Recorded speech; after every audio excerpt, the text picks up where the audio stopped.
whoever's the listener, whatever your thing is, you've got to stand behind it like it is the absolute best way, only way, or else you'll never be able to grow your business unless you believe wholeheartedly in that. Most hosts never achieve the results they hoped for. They're falling short on listenership and monetization, meaning their message isn't being heard and their show ends up costing them money. This podcast was created to help you grow your listenership and make money while you're at it. Get ready to take notes. Here's your host, Adam Adams. Hey, podcast church host, Adam Adams, and I'm with Megan Huber on this episode. And one of the things we want to really share with you is a higher level view of how your business can grow. So if you're a podcaster who has a business and you're podcasting because you want to grow the business, we're going to talk about those two things and also building a community. So I'm actually quite stoked about this. I've been in Megan's Facebook community for probably a couple of months, and it's quite amazing what she does and some of the strategies. And I'll certainly ask some questions to highlight those for you. So if you're doing the same thing, so hopefully you can get the most amount of bang for your buck or time that you're going to be investing in doing something like that. So Megan, I don't usually ask people to give like their whole background because your bio is long, but it's already in the show notes. So I've put that in there. It has all the details, as well as the link to your podcast is in the show notes. Your social media that you wanted to share is already down there. But I do have a question. I do want to start with your business. Because I think this hinges on everything you do in your show and on Facebook. So would you mind just sharing who is your avatar and how you serve them? Sure. I work with coaches and consultants, and most coaches and consultants, their biggest struggle is getting clients consistently. I mean, if you ask 100 coaches, what is your biggest problem today? What was your biggest problem yesterday? And what is it going to be tomorrow? Most of them, if you drill it all the way down, it's, I am not getting clients consistently enough. So that's the big problem that I solve for coaches and consultants. And I use a method that I have been developing for a lot of years called the momentum method. And I don't teach paid advertising. I don't even do paid advertising myself. It doesn't require people to do endless webinars that they don't want to do anyway. And, a lot of coaches and consultants don't really want to get into all the fancy, complicated funnels. It's very confusing to them. And quite frankly, most of them don't really have the skill set to even be going in that direction. So everything I do is about growing organically. And, you mentioned you're in my Facebook group. Ultimately, I teach people all roads lead back to your Facebook group. Now, I will say this, some people fight me on that. And I'm not saying like the Facebook group is the only place. So if your people aren't on Facebook, that's fine. Don't build a Facebook group, but let's build a community somewhere, because your community at the free level, it literally becomes your client lead flow. It's your lead pipeline. It's your client pipeline. And then there's also another side to this when it comes to community. It's creating a real community and sense of connection and sense of belonging among your paid clientele. If you are working with groups of people, because I'm telling you, that is the number one reason why people will stay in your ecosystem at the free level or the paid level. It is your ability to lead and cultivate community and a sense of belonging. Ooh, how do you do that? How do you get someone to feel like they're part of a community? Okay, that's a really good question. Here's where I want to start. I think there's a lot of misconceptions. We are in an age where so many of us feel like we have to be politically correct. And I'm going to say some things that the listener may think is not politically correct. And I'll keep it super clean. But I just want to preface it with that. There are a lot of books. So people can go read these books and I can name some. There are actually a lot of books that are written on the power of community, the power of gathering, but not just how to gather people together, because that's one phase of it. It's how do I even get people here? The other phase of it is your question, how do I keep people in the community? And how do I keep my clients in the community? How do I keep my leads in the community? There's a really good book called The Art of Gathering. And in that book, one of the data points that she talks about comes from the organization Meetup.com. We're probably all really familiar with meetup.com. I used it way back. I started using meetup.com in 2011. That's when I first started a business. And I knew the power of getting together with people and building relationship. So I was like, I'm going to join meetups. And then I actually had my own meetup on meetup.com. But there's a chapter in her book where she talks about the studies that meetup.com has conducted. And meetup.com probably has the most amount of data. I mean, they've got billions of points of data on groups that are created that never really form, groups that are created that do form, but how long are they lasting? And groups that are formed that are the longest lasting groups on meetup.com. And what their data shows, and this is where it becomes politically incorrect for a lot of people, your group has to be exclusive.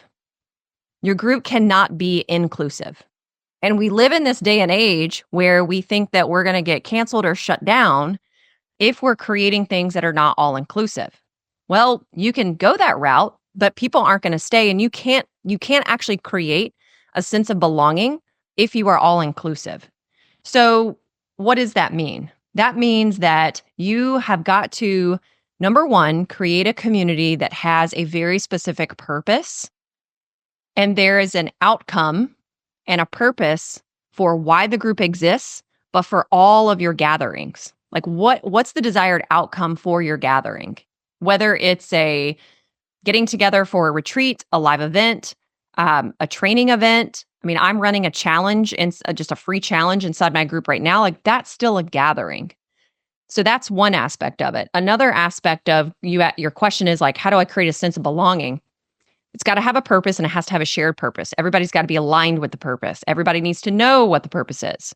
Also, you have to bring people into your community who have like values, like belief systems, and they need to have a lot of things in common. The less your members have in common, the less the likelihood is that that group is going to be able to last. So, for example, let's say, I'm not going to use a business example. Let's say that you want to put together a hiking group. And so you just establish a group that's for people who want to hike. That's amazing. But what if you have elderly couples who are retired in their 70s that show up, and you have the 25-year-old single girl that shows up? Then you've got the, newly married couple that shows up and they bring their 3 dogs. And then you've got, men and women, all age groups, married, not married, divorced, different, whatever. All different things come. Well, you're going to have people in the group who don't believe in marriage. You're going to have people in the group who are allergic to dogs. What if, new mom brings her baby in the stroller? You're going to have people who are annoyed by that. The lady with the stroller is going to slow everybody down. It's not going to last. It's not going to work. So in order for people to feel a sense of belonging, create a hiking group that is for newly married couples in their first year of marriage who are all Christians, who don't have kids, who just bought their first pair of hiking boots, who like easy hikes. That group creates a sense of belonging, and that group will last. Does that make sense? Yeah, absolutely. I started a meetup that ended up being one of the most attended meetups in the world. And I spoke at Meetup HQ. And that was one of the things that I did. And it's interesting to hear you say that, but I was ultra intentional about making it a subsect of a subsect of a subsect. And I didn't hear, this same statistic back then, because it was years ago that I did that. But I do know for a fact that I spent a lot of time trying to narrow it down. And I, stopped doing it during COVID because I didn't know how to have a meetup when you couldn't meet. But we tried a couple of online ones. But prior to that, we were seeing thousands of faces, 8,000 faces a year in just one of the groups. And I don't know, it was like more than 10 times the second most active group in the area. And we specifically made it as niche as possible. And so it's so interesting because, the second one was more inclusive than we were. The second one was more broad than we were. We were niched and we had more than 10 times the amount of people. And so Mhm. that's huge. And you do this with your Facebook group, with your online community. I How, do, yeah. because I think it's easy. I feel like because I've seen it with Meetup, it can be easy to niche and niche and niche. And I'm curious, how do you do that on your Facebook group? How do I niche?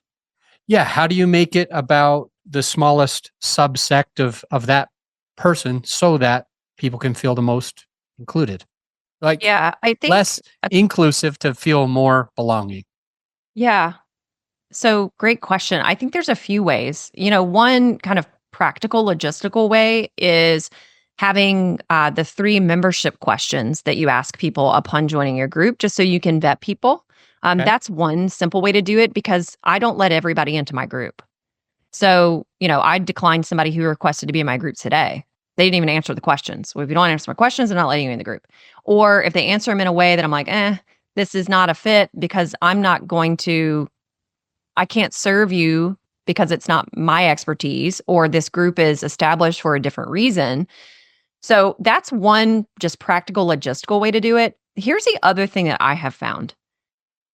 Well, before I get to that, this is where I think a lot of business owners have a really tough time. It is what you just said, it's niching down. You have to do that. You just have to give yourself permission and allow yourself to niche down, because the more broad and general and vague you are in who your ideal client is, the number one problem you're solving and the number one result you're helping people get, the harder it's going to be to create a sense of belonging and fill your group. So that's like step number 1. Then it's the membership questions. Then the other piece is, once you've really identified like who's the niche, what's the number one problem I'm solving, what's the number one result I'm helping people get. But here's the thing about the problem and the result. That can't be the 40,000 foot in the air problem or result. So oftentimes, this is what I hear from a lot of women who are in the coaching space. I want to help women live a great life. I want to help women feel empowered. I want to help women feel confident and gain clarity. I don't know what any of that means. Like, who should be in your Facebook group? Because you're speaking to every single woman on the planet. That's not going to create any kind of sense of belonging. So you've really got to go micro and granular. What's the main problem that they want solved tomorrow that they're thinking about all the time? And what's a result that isn't going to take 10 years for them to achieve? It could take 10 years for somebody to achieve live your best life ever, be the best version of yourself. That's an awesome belief for you to have. That's a great aim, but that's not a niche. So you've got to be super clear on that, which leads me to the next thing that's really going to help you build that group with the right people. It's your messaging. So there's 2 main ways that I fill my group. It's less than 100, but I'm excited to break 100 from one single post. I can get anywhere from 50 up to close to 100 people in 24 to 48 hours to join my group from a single post that's 1 to 2 sentences long on my regular Facebook profile newsfeed. And I make a post once a week that is promoting my weekly Facebook Live show that I host inside of my Facebook group the same day, the same time, every single week. You're in there, you've seen me do it. Well, that is one of my greatest tools to bring the right people into my group. I've done a lot of testing for the last 8 to 9 weeks, because I have 8 to 9 posts every single week that I've made. So I know which ones are working and I know which ones aren't. The posts that I'm making that are a teeny bit too vague and general, they get almost no comments. I've had posts that get 0 comments, up to maybe 2 or 3 people will comment. To me, that's a big fail. That's a really big flop, but it's data. The posts that I make that sound like this: want to find out how to add 100 Facebook group members to your community in 30 days or less? DM me now. That type of a post is going to get the best result for me. I'll get 50 to 80 people who say yes to that, because it's speaking directly to people who want to grow a Facebook group and are actively growing a Facebook group. And their biggest problem is they don't know how to get people in the group, and they want to do it in a timeline they can actually wrap their mind around. I want to do it in the next 30 days. Show me how to do that. So when I use numbers, things that are measurable, things that are tangible, things that are time bound, something that is solving an immediate, like, help me solve this today. That type of messaging also lends itself to that person knows I'm going to give them some action steps that they could literally turn it around and do in like the next 2 hours and go get a result from it. But I was only able to figure out how to be that specific in a single post because of what I said earlier. What you and I are talking about, niching down. What's the one problem I'm solving? What's the one result I'm helping you achieve? And then talking about it every single day like nobody heard you talk about it yesterday, and not straying around and talking about the 800 other things that you might be interested in. That is too interesting, honestly. It makes me think a lot because I think I could use myself as an example. I might post on social and then a few days later, even a few weeks later, I might want to post something kind of similar, but not do it because I feel like I had just posted that. And you and I have a mutual friend, Tom, who seems to post the same thing every day. And then you're also talking about your success is by posting frequently the same thing. And this is almost a direct quote, as if I didn't just post it yesterday. And Exactly. I think that's a huge differentiator for the success that you're getting compared to the success that I'm getting or somebody else is getting who's nervous to share something too close to what we just shared a week or two ago. And to hear you say that you might post it daily. So it's good stuff. Yeah. And that mutual friend of ours, who is a mentor of mine, Tom, and this is why it's so great to have a mentor too. He will occasionally, maybe like once a month, he'll go look through my news feed on Facebook, on my regular, not inside my group, but on my news feed, because my news feed and any other, wherever else you're talking, like even this podcast right here, my news feed is what's pulling people into my Facebook group, which is in where I'm booking sales calls, I'm closing sales, all that's happening. Usually that's like my organic funnel. So about once a month, he will go look at my newsfeed and he will read through my posts. And if he does not like something that I wrote, not because it wasn't well written, but it doesn't have enough to do with that specificity, he will leave me a voice note via text.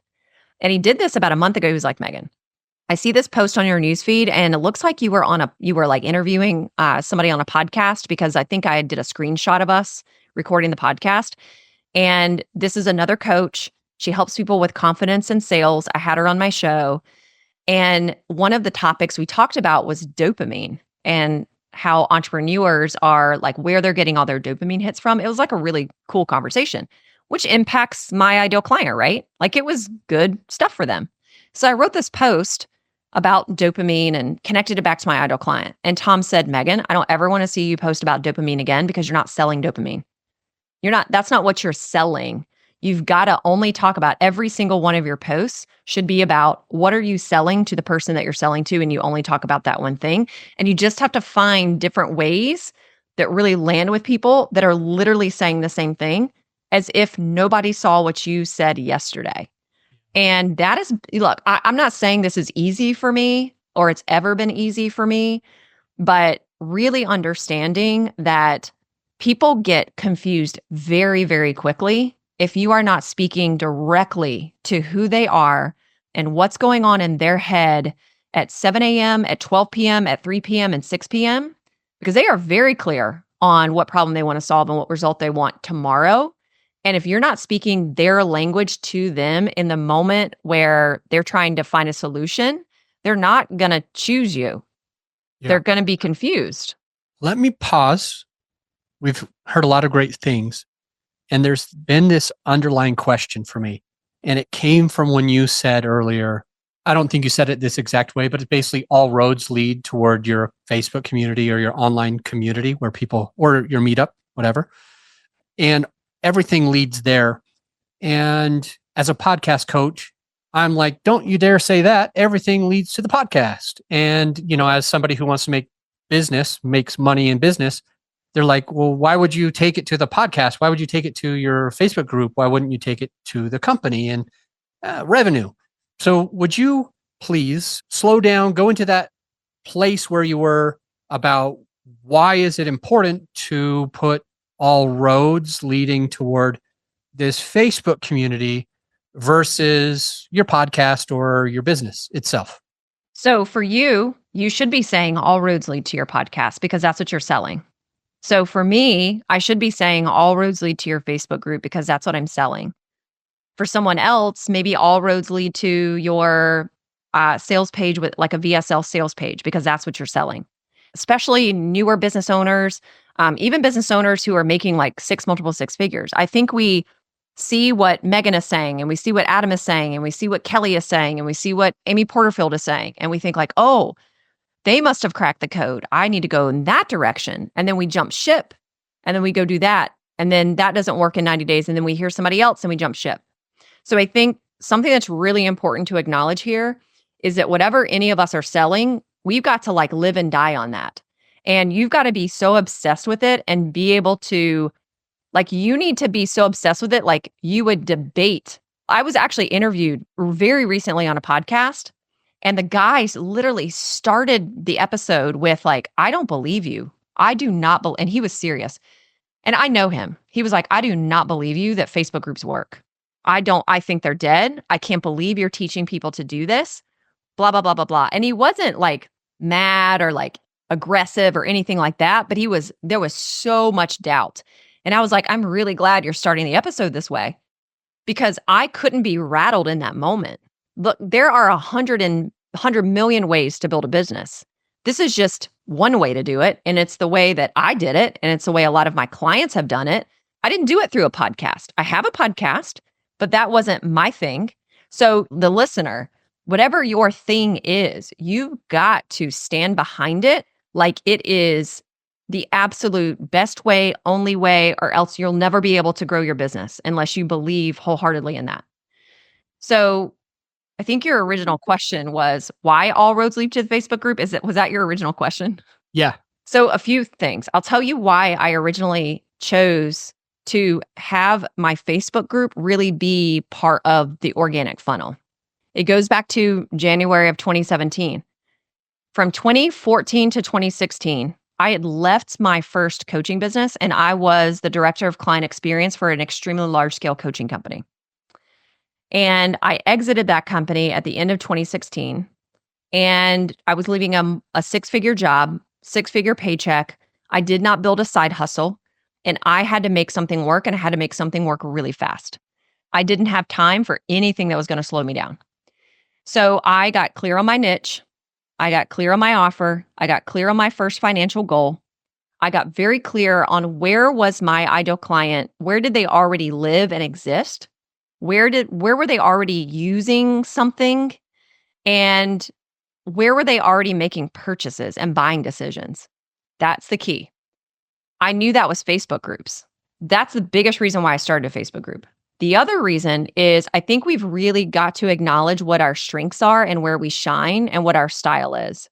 I am long form. Clearly, from this interview, I like to talk about my stuff. And so long form platforms work for me. I like to teach. I was a former high school teacher. So the Facebook platform works really well for people who like to talk, be on video, long form, and you like to write long form. Facebook also has sort of this vibe where you don't have to be perfect. I don't have a bunch of pretty pictures. I'm not getting a photo shoot every 90 days. I don't want to have this beautifully, visual. I'm not visually creative. And for me over there, I feel like I can just be a little bit messier and not have this visual representation of myself. I've kind of always steered towards like, I'm the smart one. Hire me for my brain. Hire me because I'm really good at what I do, not because I look a certain way or I look like it's good over here. And Facebook lends itself. It's also why I have a podcast because it's long form. So I think you've got to combine those two things together. And for me, that was a Facebook group. I also understood the power of community. And if I could pull my ideal client into a Facebook group and then I position myself as the generous expert, where I'm giving them such amazing content that they are literally getting results from my free content. And then it gave me a place to constantly make offers because I can constantly make offers to people who I have a relationship with. Then the Facebook group just worked for me. I don't love Instagram. I don't love TikTok. It's short form. I don't do well with short form. I don't do well with the picture perfect things. It's just not me. And I feel like I'm on a Mars when I'm on Instagram and I try to make it work and it doesn't work. So that's a picture into my brain about why I made that decision. And then you know this because I told you before we press record, I archived that Facebook group and it has actually been archived for about 1.5 to 2 years. And I recently unarchived it and I was a little bit worried about that. And someone said to me, Megan, don't start over from scratch because an amateur would start over from scratch. You just reignite that Facebook group and you act like you didn't skip a day. And so that's what I did and it's worked. So Yeah. Facebook groups aren't dead. Yeah, certainly. And I can speak from my side that as a member who's been in there for at least a month, that I've noticed, even though you may have only brought it back a couple months ago, I've noticed it being a very active group, especially just compared to how many people are in it versus how many people engage in it seems to be a pretty high number compared to other groups that I've been a member of. I've seen a lot of groups where nobody really engages.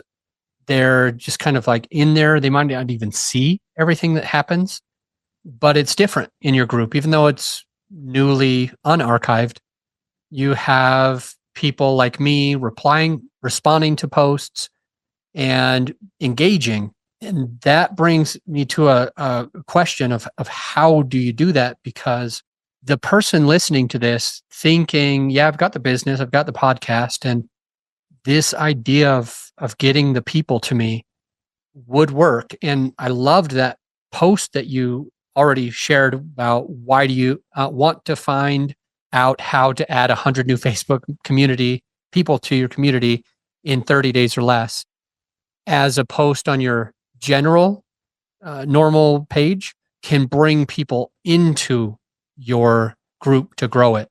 Mm-hmm. But once you have the group, how are you getting people to continue to stay active? So it's not just you that's posting. You know what I mean? Hey, my friend, as you know, this episode is sponsored by my company, growyourshow.com. We want you to be able to have the best tools at your disposal without costing you a whole arm and a leg. So right now you can get a free list of vetted equipment that like mics, mixers, webcams, sound treatment, editing software, everything that you need. I created the whole PDF with direct purchase links just to save you time and money, to help it be more convenient for you. So this free PDF will help you skip all the guesswork. If it's on there, it's vetted and approved by yours truly. And if it's not on there, it's probably not worth the money. So go ahead and get yours at growyourshow.com/PDF. Let's get back into the show. Yeah.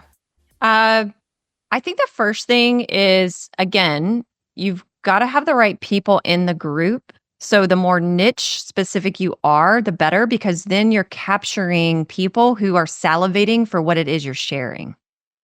So that's super important. Do I have the right people in the group who want to hear what I have to say? That's number one. Number two, it's variety in the styles of your posts. So I do a mixture of I do long form video. My weekly Facebook Live shows are literally 45 minutes long. Like I cannot do anything under 30 minutes. I've tried. So I do a weekly Facebook Live show. Occasionally, I'll just go in there with like my phone because I have an idea and I'll do a video. I will make short form posts, long form posts, others that I also know what gets the most engagement. So the types of posts that get the most engagement typically are polls.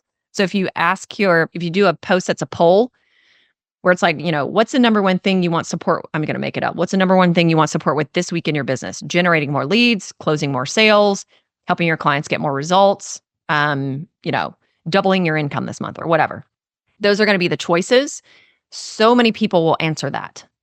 Then what I do, I take that a step further. I go look to see who responded, and then I go DM those people and I say, hey, I saw that you commented on the poll and you said you were looking to get more leads this week. tell me more about that. Or how can I help you with that? Or, hey, I have a really cool resource for you. Or, hey, I have a really awesome podcast episode on that I think you would love. So just by engaging people one-on-one personally with something really quick in the DMs, they love that. And that person is going to contribute more and be a better member in your group. The other type of post that does get a lot of engagement that isn't necessarily anything about your expertise, but you ask just like a single question with the color block behind it. It's like, where's everybody from? Or are you a dog person or a cat person? I probably wouldn't ask that, but where's everybody from? You'll get hundreds of people answer that because everybody likes to talk about themselves. So if you can ask questions where you're giving people the opportunity to talk about themselves, you get a lot of engagement. If you do, I don't like to do this often, but every once in a while, I'll do a post where I let people like talk about their business in the comments. People will come out of the woodwork for that. Other things that I do, you're seeing my Facebook group right now. I was doing a Facebook Live last Tuesday, and in the middle of my Facebook Live, I was just like, oh my gosh, we should just do like a 100 members challenge. Let's just do a 100 members challenge, and I'll put it together, and we're all going to work on adding 100 people to our Facebook group in 30 days. I literally made that up on a whim, had nobody opt into it, and I can advertise that on my Facebook page, my profile, my email list, all over the place. But it's giving people something to do that gives them quick actions to take every single day. So I'm always thinking like, what can I give people of value that's not information, but it's something they could take action on today and either go get a result from, or just getting people to do the behaviors is like, it increases their confidence because most of them are not doing those things that lead to the results. So if I can get people to do those things, and then they're building their confidence, they're getting clarity, and then they're getting a result, they're going to keep coming back for more. Well, the other thing is you just got to constantly get new people in the group. It can't just sit there stale with like 200 members in it and never grow, because that just people get tired of that. So you have to bring in fresh blood pretty often. Oh man, what was this thing that you were just talking about right before you talking about constantly bringing those members? I have a weird like question that I'm sure you've heard a lot of times and probably even already have a rebuttal to. And that's good if you do. There's a lot of people that think, in my business, I can't do what Megan's doing because if I give my person too much, like value, then they don't have to hire me. Can you speak to that? I think you don't give them too much information, because information just fills people up and they're just sitting there taking notes, or they're just sitting like, oh, that sounds really good. So I think this misconception, I know exactly what you're talking about. I think it's because we're overwhelming people with information that they can't actually do anything with. That's how most people are creating their content. So you want to flip that. I want my free community to go out and take action and get a result. Because if they are getting a result from what I'm giving them for free, they are going to be more likely to put me at the top of their list when they are ready to make a buying decision, because they know people are making a buying decision because they want a result. They stay in your ecosystem as a buyer because you are cultivating community. So you have to create community in your paid ecosystem too. And look, part of what I do on a consulting level, one of the services I provide is interviewing my clients' clients. And 10 out of 10, 100% of people I've interviewed, I don't care what they're investing, $100,000 or $5,000 or $2,000 in a program. Every single one of them has said to me they joined for a specific result. Every single one of them said they're still there because of the community. Hands down, I hear nothing else but that. And I've done hundreds of these. So it's people want a result. So if you can get someone to take the action they have not been taking, they are going to pay closer attention to buying from you versus your competitor who has just been blasting them with a whole bunch of information. That resonates really, really well. Thinking about this is in terms of a fitness coach, somebody who their goal is to get people healthy and lose weight or whatever it is, stronger. And they are giving this value. How do you lose a certain amount of weight? And they give the recipe to it, not just the information, but something tangible, as you said. And the members of that group, they start getting shredded. How do you think about, well, now that they are fit, they don't need me anymore. And I just lost my client because I gave them the tools to get to that place without hiring me? That's a really good question. Here is the caveat. When we think about our paid offers, our programs, whether it's a course, it's a group coaching program, it's one-on-one, whatever, you have a curriculum where you are teaching people the step by step by step by step. Do this first, do this second, do this third, do this fourth. Here's the right order. Here's the right timing to take those actions. Here's the right way to take those actions. So right time, right order, right actions. Your free content isn't doing that. Your free content isn't this step by step by step by step curriculum. So you're going to end up teaching all your curriculum, but you're not teaching it like day one, I'm going to teach what I would teach in my program in its fullness. Day two, I'm going to teach what I would teach second in my program. That's not what you're doing. Those people aren't going to be able to get shredded. Maybe 1% of them will, because you got like the people who are going to do it regardless. And not that many people on the planet are wired that way to go out and do all of it and figure it all out like all by themselves, even from your free content. Very few people are actually going to do that. And if they do, the way that you would work with them is just to get them to whatever their next level is. Like maybe now they want to become like do a fitness competition or something. You can help them get there. So that's the thing. It's like people are also buying programs to get a result. Well, in order for people to get a result, you've got to teach things in a certain order at a certain time, and you've got to give people certain pieces of information when they're going out and making mistakes. They're bringing the feedback back. This is what works. This is what didn't. I need to customize this here, blah, blah, blah. You can't really do that with people at the free level because you're not interacting with them in that way. So that's the difference. People want the order. They want the curriculum. They want the accountability. You're not providing accountability inside your free community. You just don't have the capacity to do that. The way that you run a program it's just different than how you're running the free group. You're also leaving enough of the gaps. You're almost like creating gaps in your free content, right? So I may teach everything that's in my curriculum, but I'm not going to teach it in the order that I'm going to teach it in my program. And most people do not have the ability to take your fragmented pieces of what you're teaching them and try to put it together in a way that actually produces the result that they want.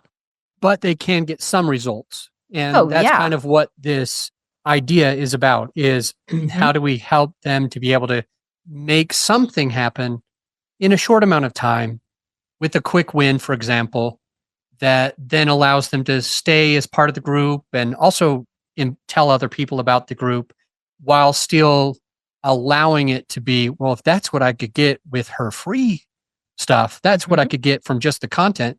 What would it look like if I literally worked with her? Yeah. This is another good example. If people are working with me in my paid program, I'm not just teaching them how to build a Facebook group. I'm teaching them how to build a coaching business. But I go deeper on how to build the actual community. So a lot of my free content, it's all about that. So if I can get people to get results with their free community, because that becomes their lead pipeline, it becomes their client lead flow, like that's like step one. If I can get you there, then when you come into my program and we're working together, that's where I'm kind of like opening up the kimono of all the other things that you actually have to do to build a coaching business. But in my free content, if I'm talking about all the things to build a coaching business, I'm overwhelming people to high heaven. They can't wrap their mind around that. The biggest mistake a lot of people make in the business space is they're like, yeah, but I help my clients solve 89 different problems. And I help like every single client I've worked with, they got a slightly different result. And they want to talk about all that at the marketing level. You can't do that, or people are not going to make a buying decision.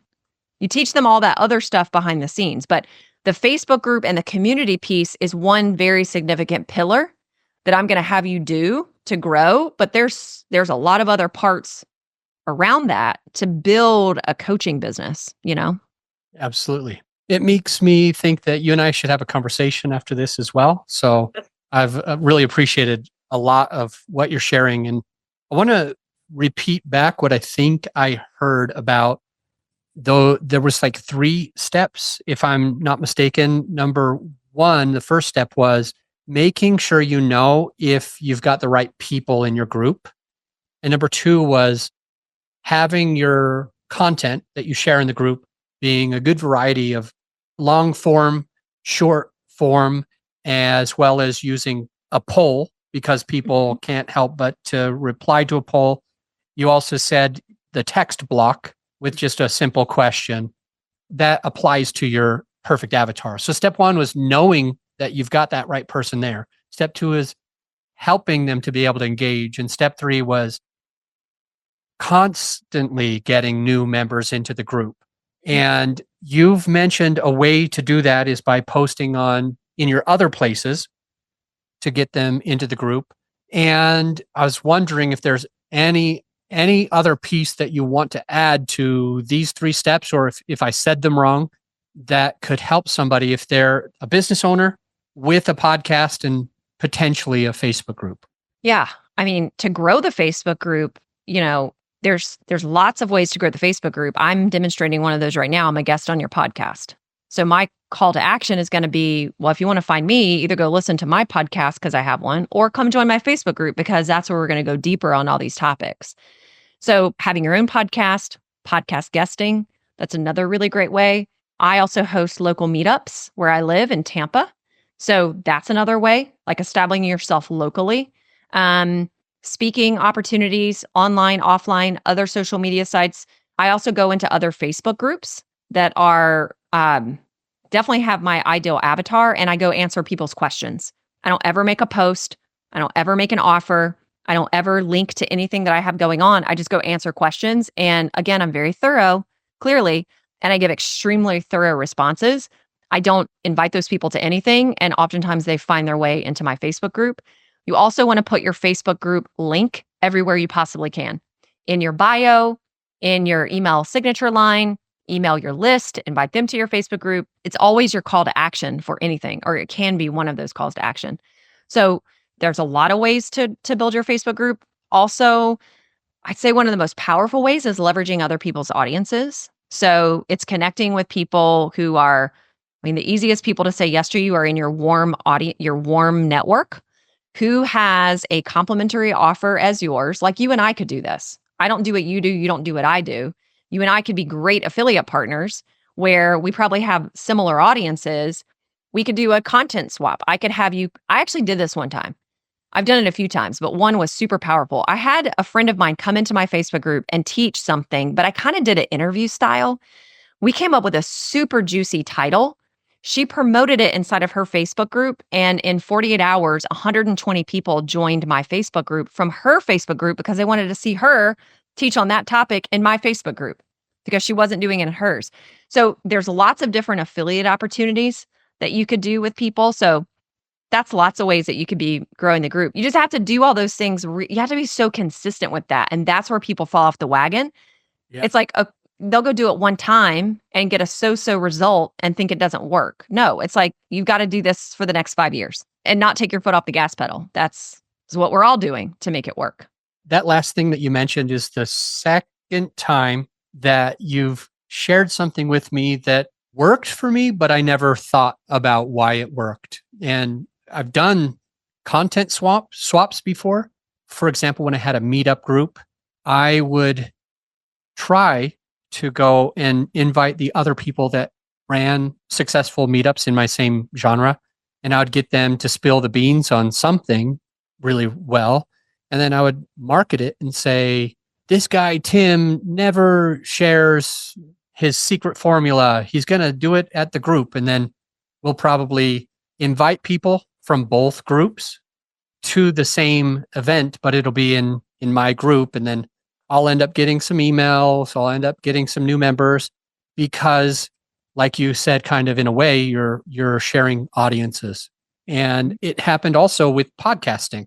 So when I first started my very first podcast in the real estate investing community, I would bring on other people that had audiences and I would share that content with their audience. And it seemed to work in both cases. And you're teaching us how to use that within your Facebook community to find somebody else who has a group with a following, have them teach in your group. You both advertise it. And like you said with her, how many people did you say joined your group just to watch her? It was about 120. That's quite a bit. And love that. So these last two things. So go into other Facebook groups and answer people's questions.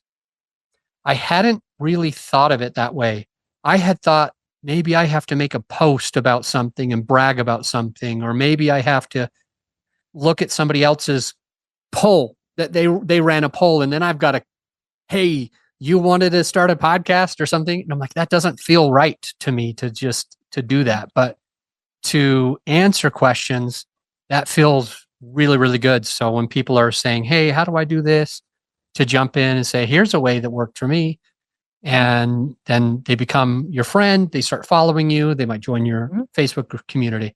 Lot of good stuff. I think we are to that point where we should say, let's finalize this episode. I want to read back some of my notes from what I've gained from you and what I hope that the listener has pulled away from this episode as well. One of them is you brought this Facebook group back after a couple of years. And that could have been scary. That could have been something where you felt like you needed to redo it. But I remember that person saying, I don't remember if I'm quoting it right, but if you're any good at this, then don't worry about doing it that way. Just act as if, nothing had happened. You talked about the momentum method being a method from what you're doing. And I think that's part of your coaching. All roads leading back to your thing. And so in your case, all roads lead back to Facebook groups, because that's the thing that you can serve with. And if it's in my case and I'm doing podcasting, then I want to be able to argue that. I want to be able to take my stance on that the podcasting, that's really how you're going to get the value. The next thing that I wrote down was, you mentioned the number one reason why people stay in your community is because they feel like it's a sense of belonging. And the best way that you can do that is to be able to really let that person know that you can serve them. So you talked about some techniques to make sure that they understand that. But having a group where people stay seems to be quite important. That and bringing in new members, and you've taught us both things. I really liked you brought up the art of gathering. So we'll put that book in the show notes for the listener if they want to be able to pull that together, because I think it can benefit them as a podcaster or as a business owner, or if they're doing meetups directly. And that story about with meetups, how they've done all of that figuring out to know what is making those groups valuable is one of the big things. I call it drawing a line in the sand and saying, we're different. This is our niche. The other people might be trying to talk to all of these people. You find a way to do subcategories, and you used hiking as the example of that. We don't just have a hiking group. We have a hiking group where you've got to be this age or this married or these many dogs or whatever it is, rather than all of the things. And it ended up not working. I was going to ask you, and I wonder if this can be my last question to you, because I think it's super valuable. 3 membership questions.